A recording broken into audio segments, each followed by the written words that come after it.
If someone had told me a year ago that the biggest betrayal of my life would come not from a stranger, but from inside my own family, I would have laughed in their face. After all, I had built what I believed was the perfect family. My husband Richard and I had been married for 25 years. We had raised our son Daniel together, supported him through college, celebrated when he married Sarah 3 years ago, and welcomed her into our home like the daughter I never had. Before I tell you this story, if you've ever experienced betrayal or family drama, please subscribe to this channel and hit the notification bell. Your support means everything, and trust me, you'll want to hear how this ends. But I was so very wrong. It started with small things I tried to ignore. Richard began coming home later from work, claiming he had extra projects. He started dressing better, wearing cologne I had never seen before. He smiled at his phone more often, always tilting the screen away when I walked by. At first, I blamed myself for being paranoid.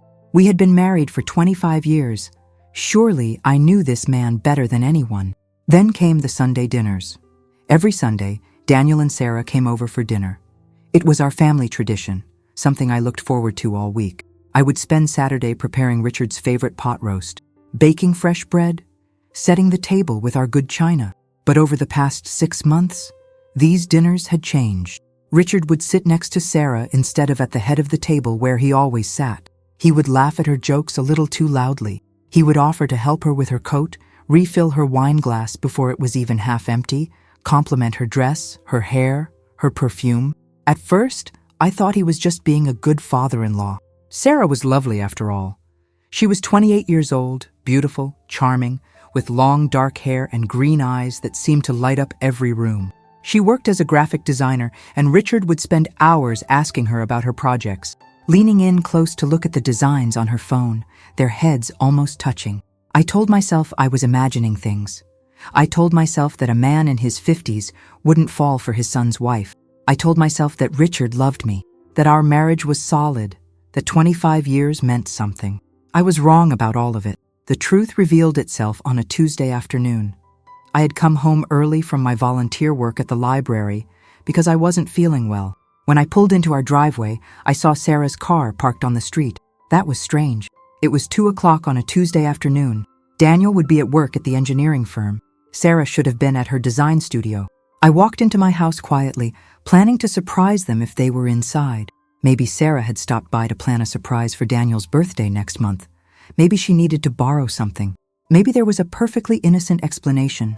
I heard voices coming from the living room. Soft voices. Intimate voices.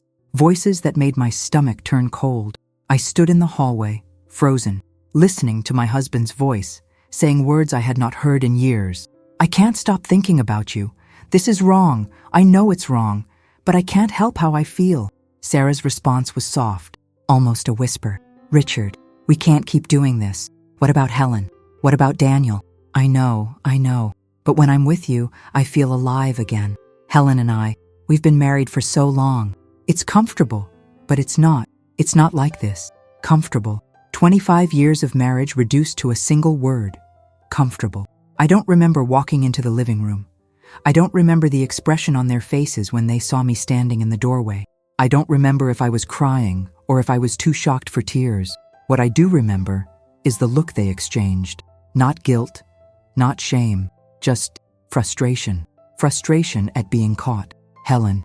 Richard stood up quickly, his face pale. I can explain. Explain what? My voice came out steadier than I expected. Explain how long you've been in love with our son's wife? Explain how many times she's been here when I wasn't home? Explain how you could do this to Daniel, to me, to our family? Sarah grabbed her purse and stood up. I should go. No, I said firmly. You should stay. You should be here when I tell you both exactly what's going to happen next. Richard took a step toward me. Helen, please, let's talk about this rationally. Rationally? I laughed, and it was a sound I didn't recognize. You want rational? Here's rational. I have given you 25 years of my life.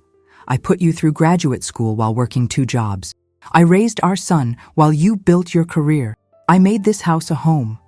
I stood by you when your business almost failed. I nursed you through pneumonia last year. I have been faithful, loyal, and loving for 25 years. Helen, I'm not finished. My voice was sharp now, cutting. And you, Sarah. I welcomed you into this family. I threw you a bridal shower. I spent $3,000 on your wedding gift. I included you in every holiday, every celebration, every family moment. I treated you like the daughter I always wanted.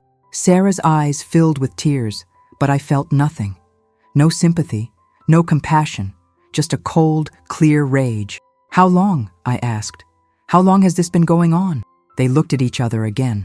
That look, that intimate, conspiratorial look that said more than words ever could. 6 months, Richard finally admitted. But nothing physical has happened. I swear, it's just feelings. Just feelings, I repeated. Just 6 months of emotional betrayal. Just 6 months of lying to me every single day. Just 6 months of you sitting at my dinner table, eating my food, looking me in the eye, and pretending everything was fine. Just feelings. The words tasted bitter in my mouth. I looked at them both. These two people who had destroyed my world, and something inside me crystallized into pure steel. Do you know what the worst part is? I continued, my voice eerily calm. It's not even the betrayal itself. It's the fact that you both sat at my table, week after week, smiling at me, accepting my hospitality, my love, my trust. You looked me in the eye while carrying on this emotional affair. That's what makes you both truly despicable. Mom, Sarah started, and I held up my hand. Don't you dare call me that. You lost that right the moment you decided my husband was more interesting than your own marriage. Richard stepped forward again. Helen, we never meant for this to happen. It just developed. Sarah and I, we connect on a level that... Stop, I interrupted. I don't want to hear about your connection. I don't want to hear your justifications. I want you both to understand something very clearly. This ends now, today, this moment. Sarah wiped her eyes. What are you going to do? Are you going to tell Daniel? The question hung in the air like a knife. Tell Daniel. Tell my son that his father was in love with his wife. Destroy his marriage, his trust, his entire world. That depends entirely on you, I said slowly. Both of you. They waited, and I savored the moment. For 6 months, they had held all the power. They had made the choices, kept the secrets, controlled the narrative. Now it was my turn. Sarah, you're going to go home right now. You're going to think very carefully about whether you want to stay married to my son. Because if you do, you will never speak to Richard again. Not at family dinners, not on the phone, not ever. You will be cordial, polite, and distant, but you will never, ever have a private conversation with him again. That's not fair, she began. Fair? I laughed harshly. You want to talk about fair? Was it fair when you let my husband fall in love with you? Was it fair when you came to my home and accepted my kindness while betraying my son? Don't you dare talk to me about fair. She nodded slowly, tears streaming down her face. Good. Let her cry. Let her feel even a fraction of the pain she'd caused. And Richard, I turned to my husband of 25 years. You have a choice to make. You can pack your bags right now and leave. Go be with Sarah, blow up both our lives, destroy Daniel's marriage, and live with the consequences. Or you can stay, cut off all contact with her, and spend the rest of your life making this up to me. Helen, please. Those are your only options. I'm not interested in couples therapy. I'm not interested in working through your feelings. I'm not interested in understanding why you fell for her. You choose. Right now. This minute. Me or her. The silence stretched between us like a chasm. Richard looked at Sarah. Sarah looked at the floor. And I stood there, waiting. My heart pounding so hard I thought it might burst through my chest. I choose you, Richard finally said, his voice barely above a whisper. Helen, I choose you. I'm so sorry. I never meant... I don't care what you meant, I cut him off. Actions matter, not intentions, not feelings. Actions. Sarah, leave, now. She grabbed her purse and rushed toward the door. Just before she left, she turned back.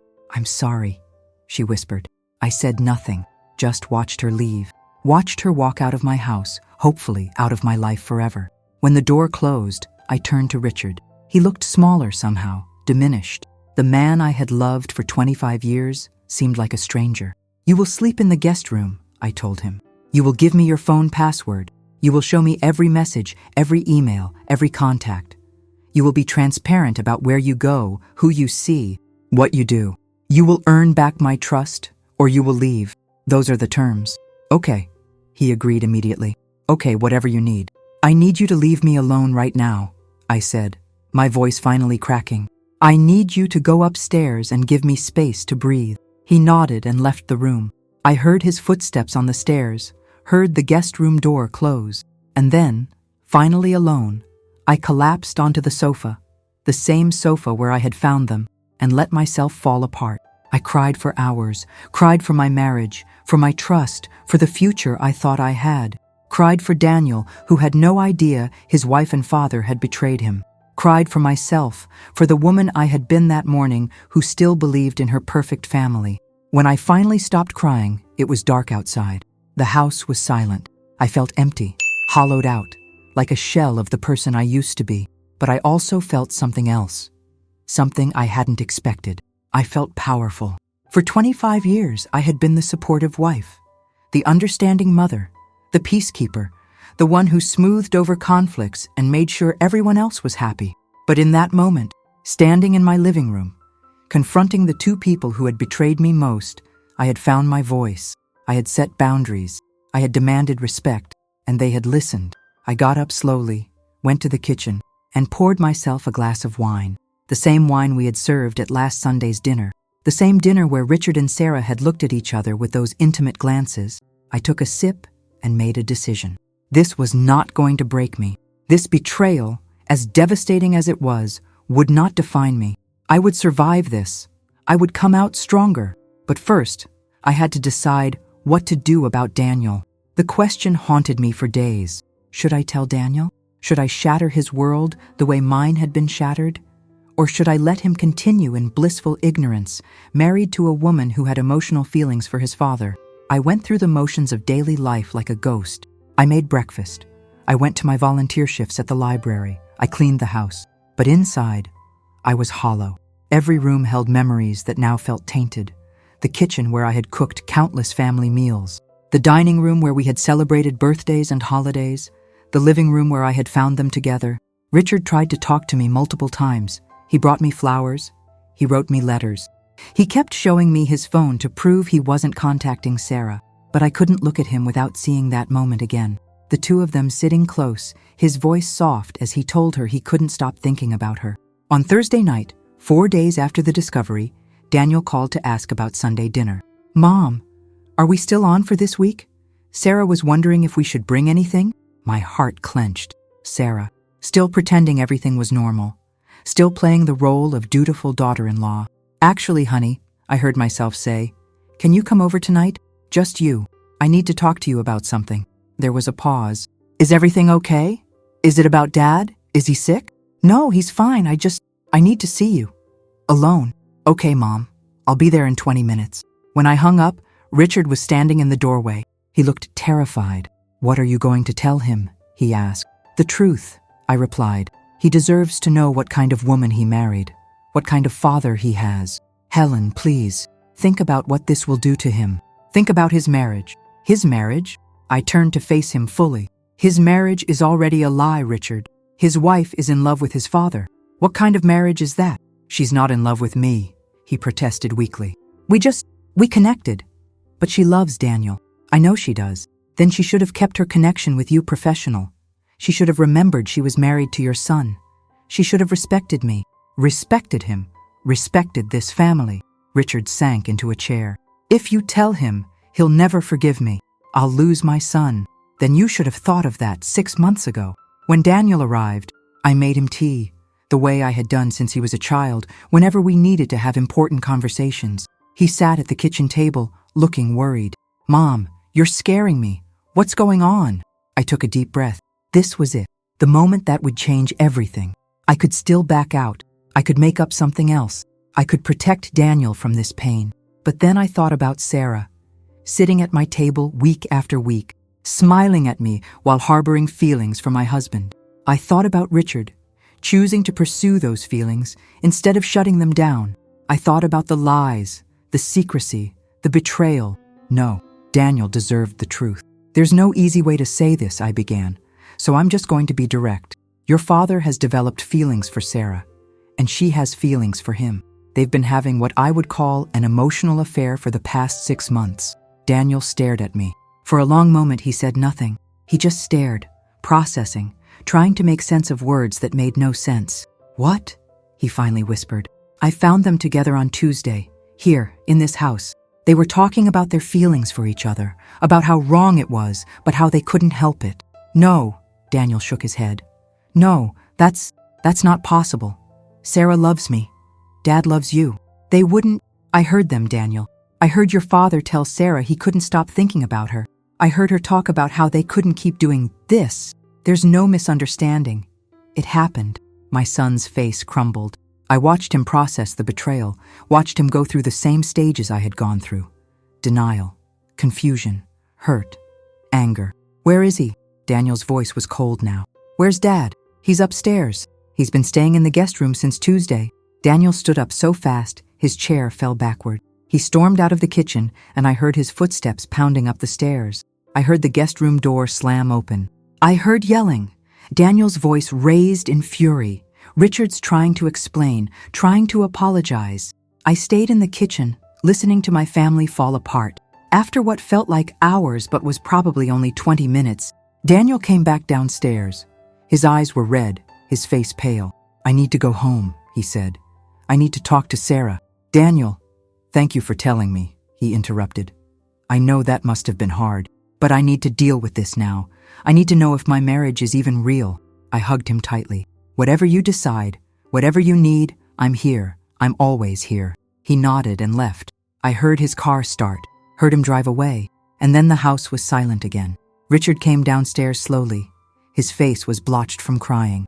"He hates me," he said simply. "Yes," I agreed. "He probably does. Just like I do right now. What happens now?" I looked at this man I had spent 25 years with. This man who had shared my bed, raised my child, built a life with me. This man who had thrown it all away for feelings he should never have entertained. "Now," I said quietly, "we find out if anything can be salvaged from this mess, or if we're all just broken beyond repair."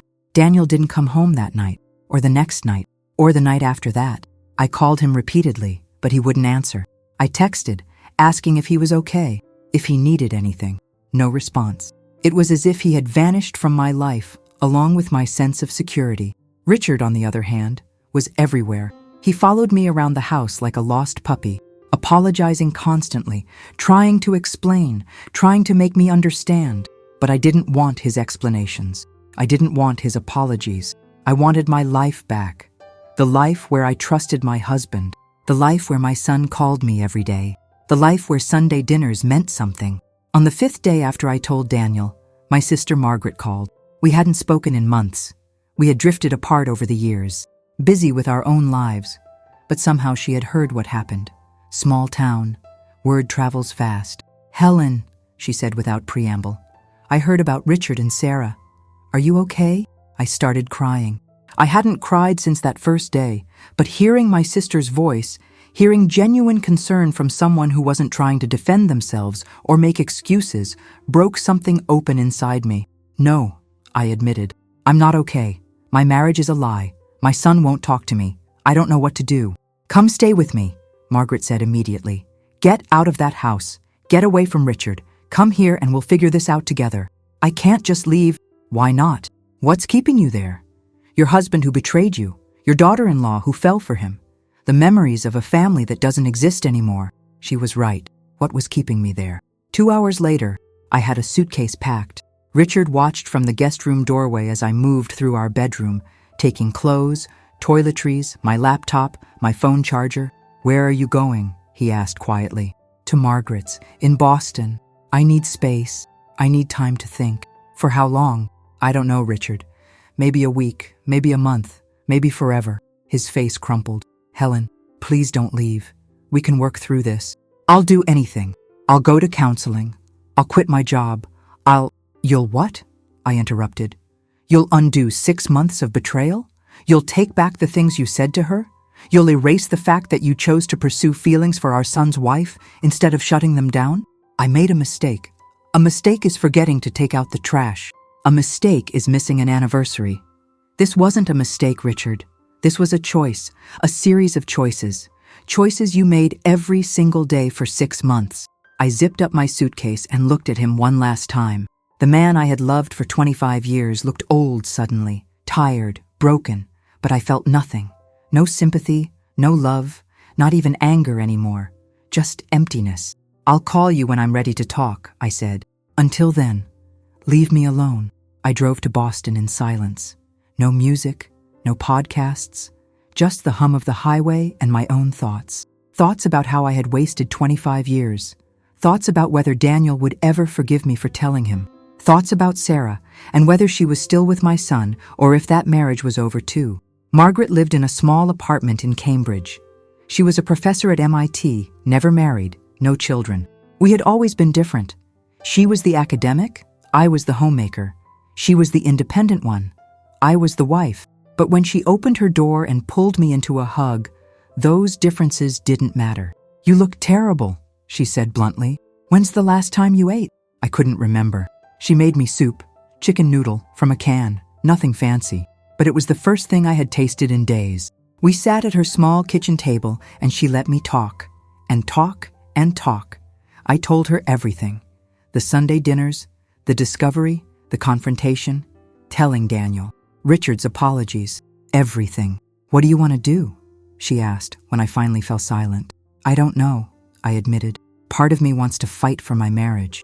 We've been together 25 years. That has to count for something, right? Does it?" Margaret asked gently. "Does time spent together automatically mean something is worth saving? I don't know anymore. I thought I knew Richard. I thought I knew what our marriage was. But maybe I was wrong about everything." "Maybe you were," Margaret agreed. "Or maybe he was the one who changed. Maybe he's the one who forgot what mattered. Do you think I should divorce him?" Margaret took my hand.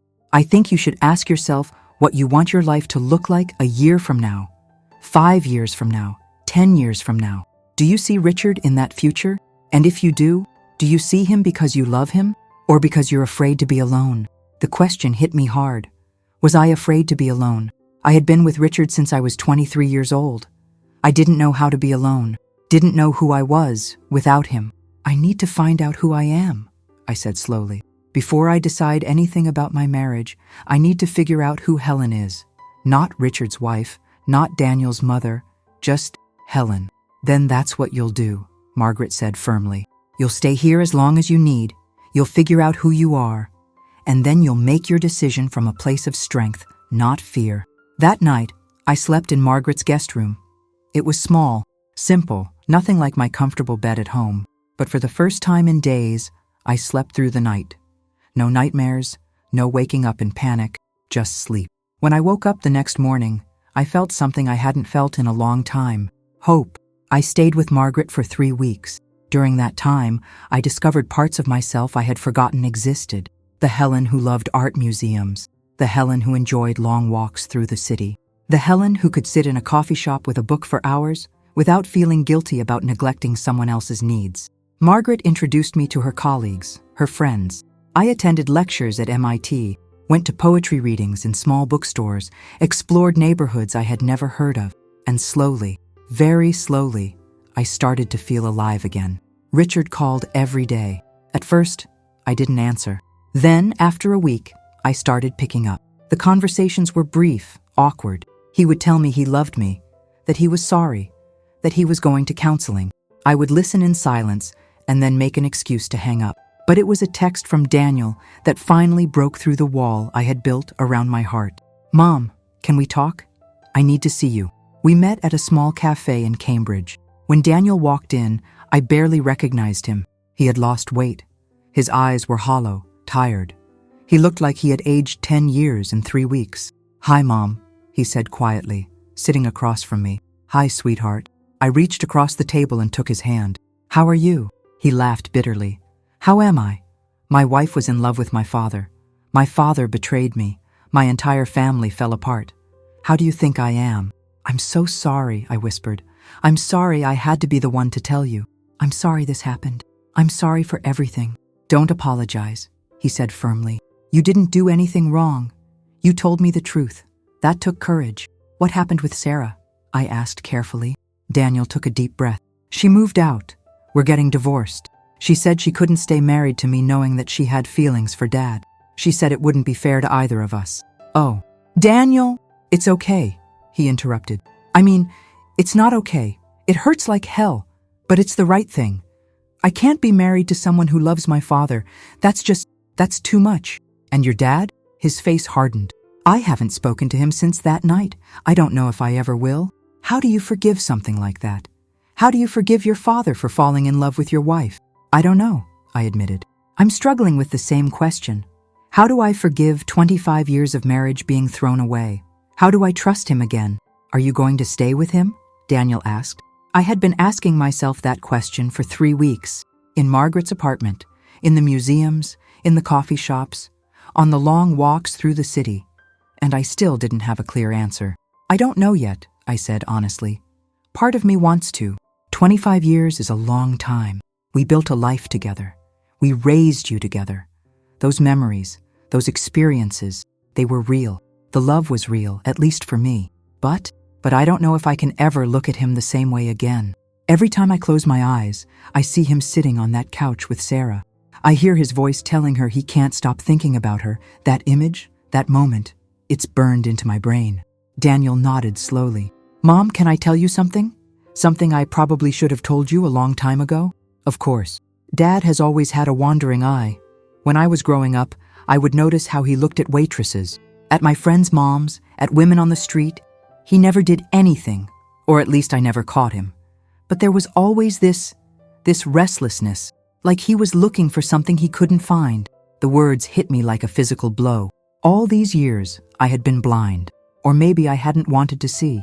Maybe I had chosen to ignore the signs because acknowledging them would mean confronting an uncomfortable truth. Why didn't you tell me? I asked. Because you seemed happy, because I thought maybe I was imagining it, because I didn't want to hurt you. He squeezed my hand. But now, after everything that's happened, I think you deserve to know the truth. Dad has always been searching for something, and maybe that something was never you. Tears streamed down my face. Not tears of sadness, but tears of clarity. Daniel had given me the answer I had been looking for. Richard hadn't fallen in love with Sarah because of some random moment of weakness. He had fallen in love with her because he was always looking for someone else, something else, somewhere else. I had never been enough for him, and I never would be. Thank you, I told Daniel. Thank you for telling me the truth. What are you going to do? I wiped my eyes and straightened my shoulders. For the first time in 3 weeks, I felt certain, clear, strong. I'm going to go home, I said. I'm going to file for divorce. I'm going to reclaim my life, my house, my future, and I'm going to move forward without him. Daniel's face lit up with something that looked like pride. Good, he said. That's good, Mom. You deserve better than him. So do you, I replied. You deserve better than Sarah, and we're both going to find it. Maybe not today, maybe not next month, but we will. We sat together in that cafe for another hour, talking about everything and nothing, making plans for Thanksgiving, discussing his job, his apartment search, his therapy sessions, being mother and son again, without the weight of Richard and Sarah between us. When I finally left Cambridge and drove back home, I felt different, lighter. Not because the pain was gone, it wasn't, but because I finally knew what I needed to do. I pulled into my driveway and saw Richard waiting on the front porch. He stood up when he saw me, hope written all over his face, but I didn't feel anything. Not love, not hate, not even anger anymore. Just resolution. Helen, Richard said, standing as I approached. You're back. I've been so worried. I thought maybe you weren't coming home at all. I need you to go inside and pack your things, I said calmly. You have 2 hours. His face went pale. What? Helen, no. Please, let's talk about this. I've been going to counseling. I've been doing everything. 2 hours, I repeated. Pack what you need and leave. I'll have my attorney contact you about the divorce proceedings. Divorce? He looked devastated, as if this possibility had never occurred to him. Helen, please, we can work through this. 25 years that you threw away, I interrupted. 25 years of me trusting you, loving you, building a life with you. And you threw it away for a fantasy with our son's wife. It wasn't a fantasy. I mean, yes, it was wrong. But my feelings were real, but they're gone now. I choose you. I want to fix this. I looked at him, really looked at him, and realized something profound. It didn't matter if his feelings for Sarah were gone. What mattered was that they had existed at all. What mattered was that he had looked at our son's wife and seen an opportunity instead of a boundary. What mattered was that he had prioritized his feelings over his family. "I spoke with Daniel today," I said quietly. "He told me something interesting. He said you've always had a wandering eye, that he noticed it growing up but never said anything because he didn't want to hurt me." Richard's face flushed red. I never." "Don't lie to me anymore," I said tiredly. "I'm done with lies. Daniel was right, wasn't he? You've always been looking for something else, someone else, and I was too blind to see it. Helen, the truth is, Richard, you were never going to be satisfied with just me, with just our life. You were always going to wonder if there was something better out there. And maybe there is, for you, but I deserve someone who doesn't have to wonder. Someone who chooses me every single day without hesitation." Tears streamed down his face. "I do choose you. I have chosen you for 25 years. "No," I shook my head. "You've stayed with me for 25 years. That's not the same thing as choosing me. Choosing me would have meant shutting down those feelings for Sarah the moment they started. Choosing me would have meant respecting our marriage enough to maintain proper boundaries with our daughter-in-law. Choosing me would have meant being honest instead of hiding a 6-month emotional affair." "What can I do?" he pleaded. "Tell me what to do to fix this." "Nothing," I said simply. "There's nothing you can do. This marriage is over. Not because I hate you, but because I've finally learned to love myself more than I love the idea of us." I walked past him into the house, my house, and left him standing on the porch. Inside, everything looked the same. The furniture we had picked out together, the photos on the walls of happier times, the kitchen where I had cooked thousands of meals. But it all felt different now, lighter somehow, like the weight of pretending everything was fine had finally been lifted. I heard Richard come inside and go upstairs, heard drawers opening, closet doors sliding, the sound of zippers on suitcases. I sat in the living room, not on the couch where I had found them, but in the chair by the window, and waited. 45 minutes later, he came downstairs with 2 suitcases and a garment bag. "I'm staying at a hotel," he said. "I'll come back for the rest of my things next week, if that's okay." "That's fine.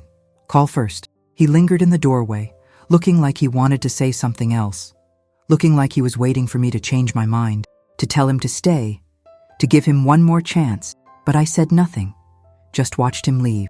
When the door closed behind him, I sat in the silence of my empty house and waited to feel something. Sadness, regret, doubt, but instead, I felt free. For 25 years, I had built my entire identity around being Richard's wife. I had made decisions based on what he wanted, what he needed, what would make him happy. I had sacrificed my own dreams, my own ambitions, my own happiness to support his career, his goals, his life. And for what? For a man who couldn't even remain loyal to our family. For a man who saw our son's wife as an opportunity for excitement instead of a sacred trust to protect. I pulled out my phone and called my attorney. Yes, I wanted to file for divorce. Yes, I wanted to keep the house. Yes, I was absolutely certain. Then I called Margaret. "It's done," I told her. I asked him to leave. "I'm filing for divorce." "How do you feel?" she asked. "Honestly, I feel like I can breathe for the first time in years." "Good," Margaret said firmly. "You did the right thing. Now comes the hard part, figuring out who you are outside of that marriage." "I already know," I said, surprising myself. "I'm Helen, not Richard's wife, not even Daniel's mother, though I'll always be that too, just Helen, and Helen is going to be just fine." That night, I slept in my own bed, the bed I had shared with Richard for 25 years, and I didn't feel lonely. I didn't feel sad. I felt peaceful. In the morning, I woke up early and did something I hadn't done in years. I went for a run. My muscles protested, my lungs burned, but I kept going, one foot in front of the other, moving forward, leaving the past behind. When I got home, sweaty and exhausted, I saw a car in my driveway, Daniel's car. He was sitting on the porch steps, holding 2 cups of coffee. "Heard you kicked Dad out," he said, handing me a cup. "Thought you might need some company." I sat down next to my son, and for the first time in weeks, I smiled. A real smile. Not a forced smile, not a brave smile, but a genuine, From the heart smile, "I'm proud of you, Mom," Daniel said quietly.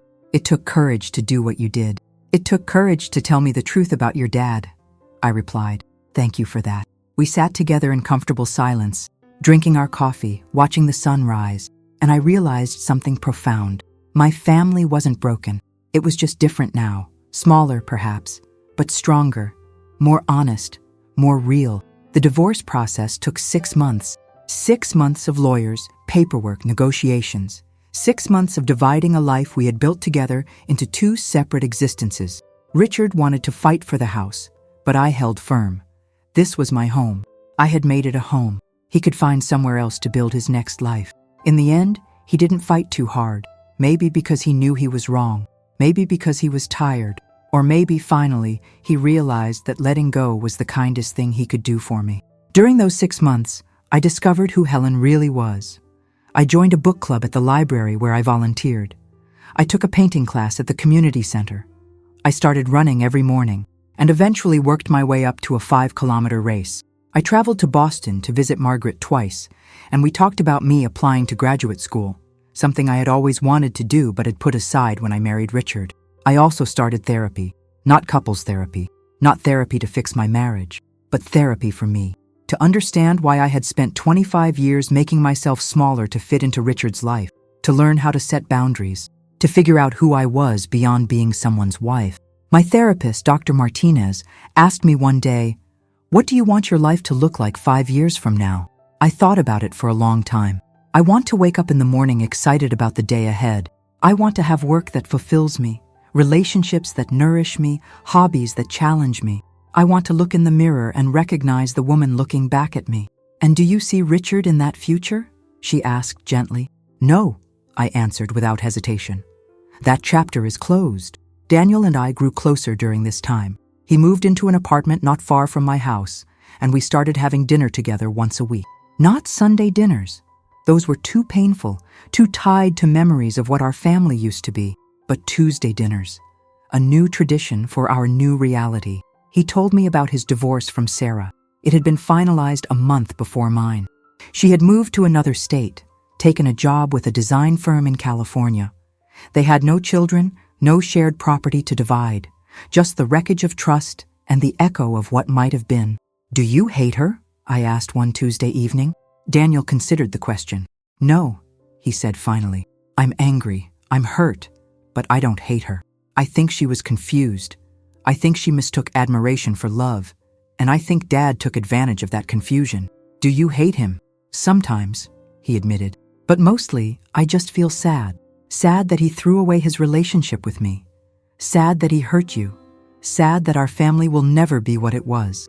"Maybe that's okay," I said. "Maybe our family was never as perfect as we thought it was. Maybe this breaking apart was necessary so we could rebuild something more honest." "Maybe," Daniel agreed, but I could hear the doubt in his voice, the longing for what used to be. Richard reached out several times during those 6 months. Emails, text messages, calls that I let go to voicemail. He wanted to talk, to explain, to make me understand, but I had nothing left to say to him. Everything that needed to be said had been said that day in the living room. The only time I saw him in person during the divorce was at the final hearing. He looked older, thinner. His hair had gone almost completely gray. He tried to catch my eye as we sat in the courtroom, but I looked straight ahead, focused on the judge, on the papers, on anything but him. When the judge declared our marriage officially dissolved, I felt nothing. No sadness, no relief. Just a quiet acknowledgement that this chapter of my life was over. Outside the courthouse, Richard approached me. "Helen," he said, "can we talk, please? Just for a minute?" I hesitated, then nodded. We walked to a bench away from the lawyers, away from the people streaming in and out of the building. "I want you to know I'm sorry," he said. "I know I've said it before, but I need you to know. I'm truly deeply sorry for what I did, for hurting you, for hurting Daniel, for destroying our family." "Okay," I said simply. "Is that all? Just okay? What do you want me to say, Richard? That I forgive you? That I understand?" "I don't. I probably never will.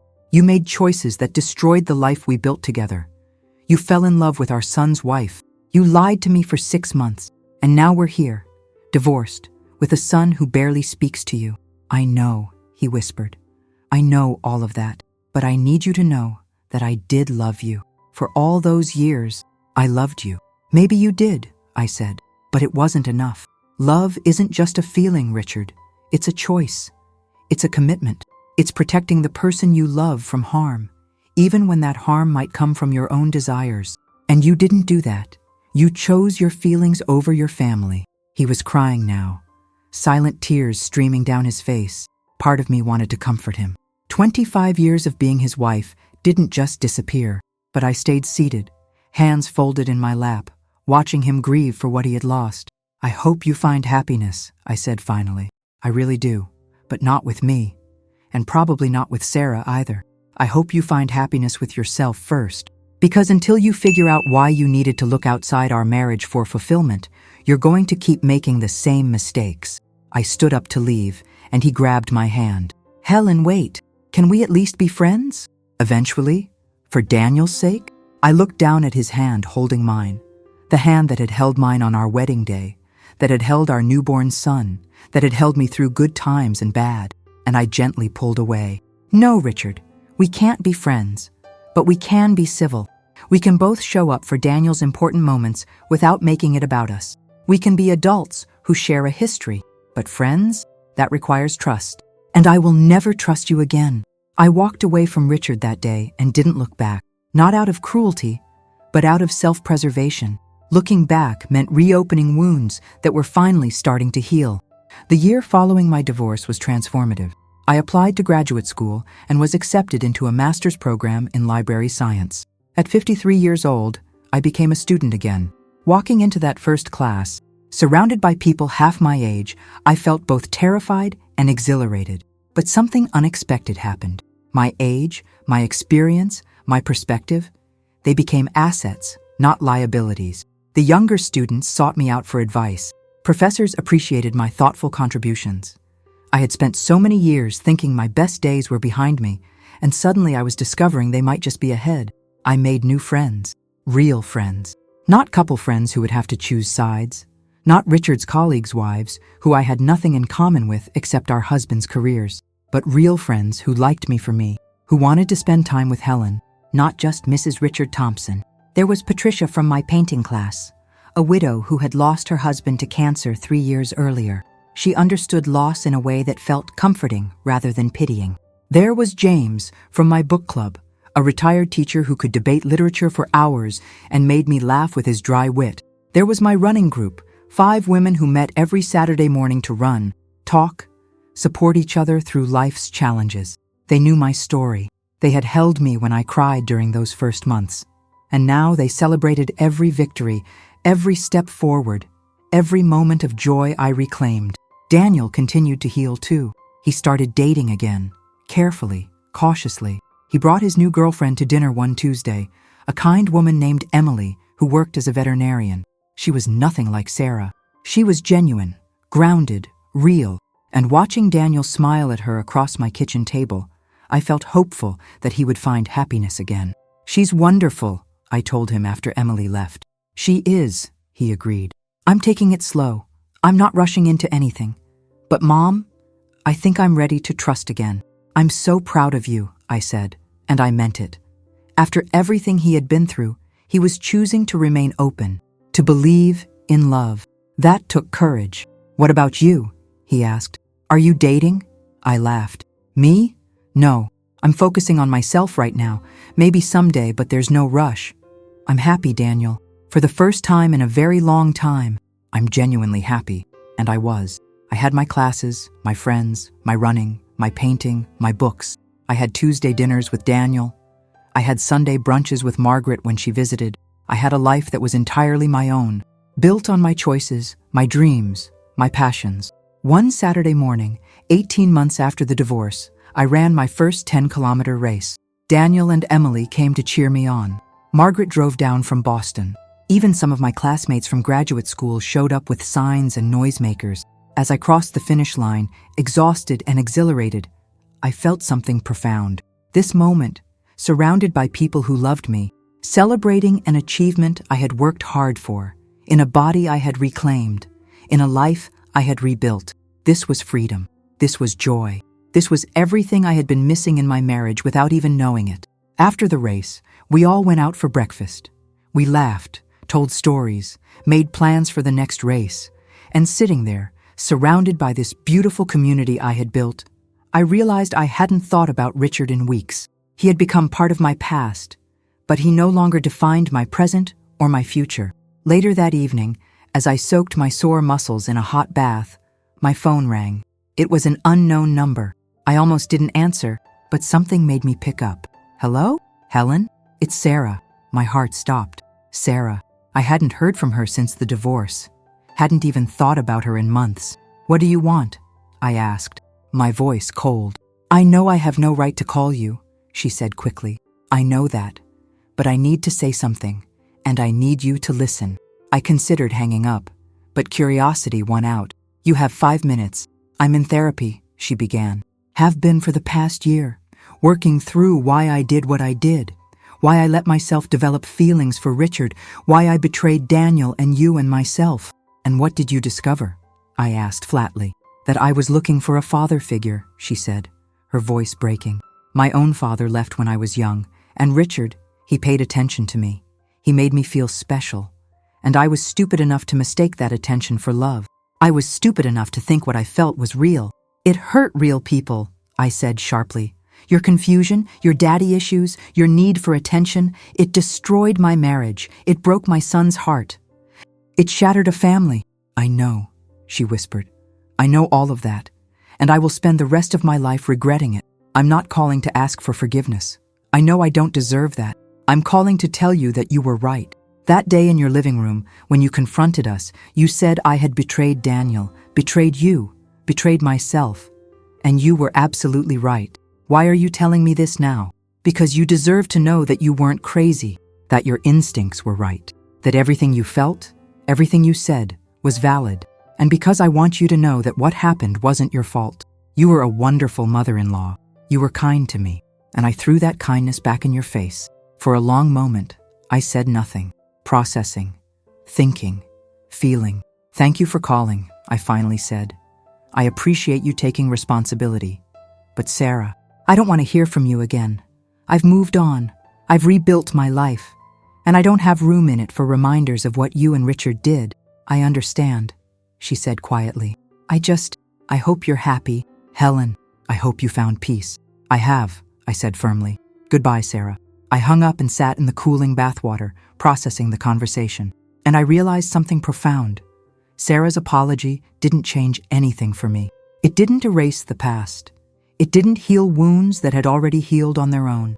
It was simply her trying to make peace with her own guilt. I didn't need her apology to move forward. I had already moved forward without it. I got out of the bath, dried off, and looked at myself in the mirror. Really looked. Not with the critical eye I had used for so many years, finding flaws, wishing I was younger, thinner, more interesting, but with compassion, with pride, with love. This woman looking back at me had survived betrayal. She had walked away from a 25-year marriage. She had rebuilt her entire life from scratch. She had gone back to school at 53. She had run a 10-kilometer race. She had made new friends, discovered new passions, become a new version of herself. This woman was strong. This woman was resilient. This woman was enough. 2 years after the divorce, I graduated with my master's degree. The entire auditorium was filled with people I loved. Daniel and Emily, who had just gotten engaged the month before. Margaret, who flew in from Boston. My running group. My book club. Patricia, James, and so many others who had become my family. When they called my name and I walked across that stage to accept my diploma, I heard them all cheering, and I felt a joy so pure, so complete, that tears streamed down my face. After the ceremony, we all went out to celebrate. Daniel raised his glass for a toast. To Mom, he said, his voice thick with emotion, who taught me that it's never too late to start over.